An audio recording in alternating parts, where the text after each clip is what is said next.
If the coordinates of one of the vertices of a triangle be 1, 1, and the coordinates of the midpoints of the sides through it be -2, 3, and 5, 2, then determine the other vertices. So let us begin.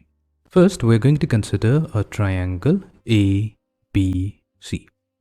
Now let's say the coordinates of the vertex A are 1, 1. So that's known. Now it's given here that the coordinates of the midpoints of the sides through it.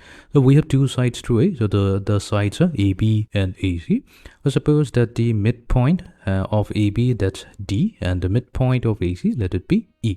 So here we're provided with the coordinates of the two midpoints. So D has the coordinates -2, 3, and E has the coordinates 5, 2. Our goal will be to determine the coordinates of B. So we're going to consider it to be x1, y1, and coordinates of C as x2, y2. Now, we will first begin by obtaining the midpoint of AB. To obtain the midpoint of AB, all we have to do is for the x coordinate, we're going to take the sum of the x coordinates of the endpoints. Since the endpoints are A and B, we're going to add x1 with 1 and we're going to divide it by 2. Similarly, for the y coordinate, we're going to sum up the y coordinates of the endpoints, that is y1 plus 1, and we're going to divide it by 2. Now, it's already provided to us that this is equals to the midpoint of D, and the D has the value -2, 3. So what we can do, we can equate them. So we have x1 plus 1 over 2. This will be equals to -2, and then we have y1 plus 1 over 2, and this will be equals to 3. So let's solve for the value of x1 and y1. So x1 plus 1 will be equals to -4. So x1 will be equals to -5. Then we have y1 plus 1. That will be equals to 6. So y1 will be equals to 6 minus 1. That's +5.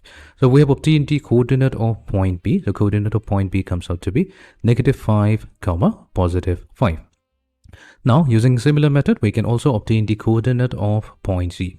So we'll first begin with our side AC. So here we have to find out the midpoint of the side AC. So that will be given by, so we'll take the sum of the x coordinates of the endpoint. So we have x2 plus 1 divided by 2, and the sum of the y coordinates will be y2 plus 1. We're going to divide it by 2, and this is going to be equivalent to the midpoint E.